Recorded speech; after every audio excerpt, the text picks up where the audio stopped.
கர்ப்பிணி பெண்கள், இதயம் பலவீனமானவர்கள் மற்றும் 5 வயதுக்குட்பட்ட குழந்தைகள் இந்த போட்டியை காணாதீர்கள். அணித்தலைவர் கைவாறு ரியாஸ் அவர்கள் மிடோஸ் திசையிலே களத்தடுப்பில் ஈடுபடுகிறார்கள். இப்பாவது மிடோஸ் திசைக்கு சென்றால் மிகப்பெரிய நகைச்சுவை காட்சியை பார்க்கக்கூடியதாக இருக்கும். கர்ப்பிணி பெண்கள், இதயம் பலவீனமானவர்கள் மற்றும் 5 வயதுக்குட்பட்ட குழந்தைகள் இந்த போட்டியை காணாதீர்கள்.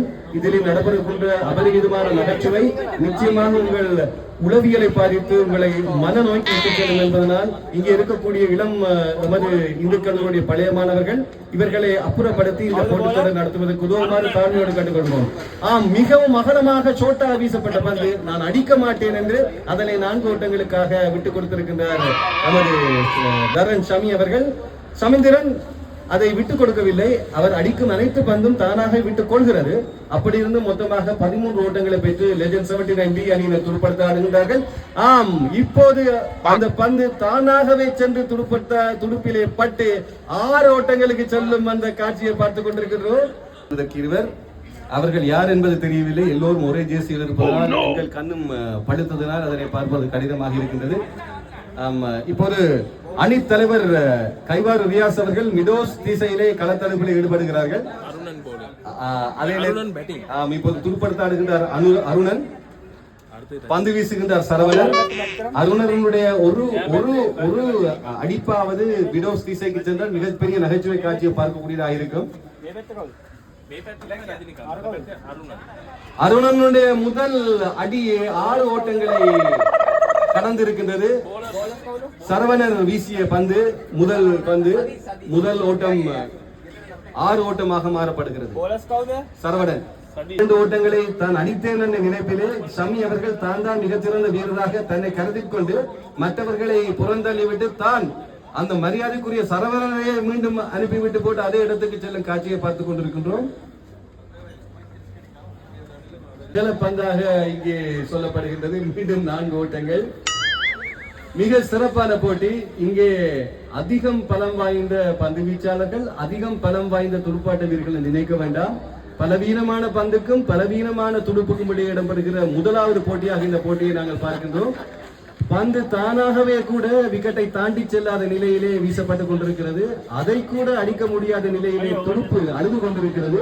இந்த காட்சிகள் சிறப்பாக இருக்கின்றன. சமுந்திரன் இப்போது மீண்டும் தனது துடுப்பாட்டை இப்போது 2வது பந்து ஓவர்களும் நிறைவு பெற்றதனால் மொத்தமாக 23 ஓட்டங்களோடு லெஜண்ட் 79B அணியினர் துடுப்படுத்தாடுவதை பார்க்கின்றோம். இப்போது பந்து வீச்சாளர் கேரிஸ் இப்போது தனது 3வது ஓவரினை வீசுவதற்கு கிங்ஸ்பெரி பிரின்சிபல் கேரிஸ் அவர்கள் இப்போது இருக்கின்றார்கள். பிரின்சிபலினுடைய பந்தை பிரின்சிபலுடைய சந்தை பாடவகுப்பு மாணவர் துடுப்படுத்தாடு பார்ப்பது போன்ற ஒரு காட்சியை இப்போது பார்க்கின்றோம். கைவாறு ரியாஸ் அந்த பந்தை கூட அடிக்க முடியாமல் அதே இடத்தில் இருந்து துள்ளி பாவதை நாங்கள் பார்த்தோம்.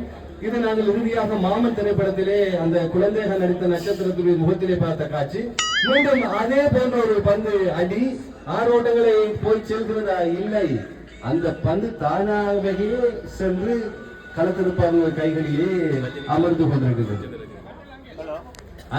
அதை பிடித்தவர் ரஜினிகாந்த் சூப்பர் ஸ்டாரிடம் பந்து சென்ற போது மீண்டும் ஒரு ஷார்ட் பந்து, அந்த பந்து அடிக்கப்படவில்லை.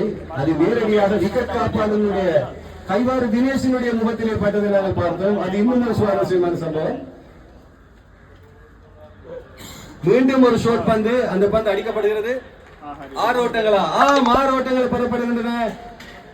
எமது சமீந்திரனுடைய கனவு பலிக்கின்றது. அதன் அடிப்படையில் லெஜண்ட் 79B அணியினர் மிக சிறப்பாக துடுப்படுத்தாடி கொண்டிருக்கின்றார்கள்.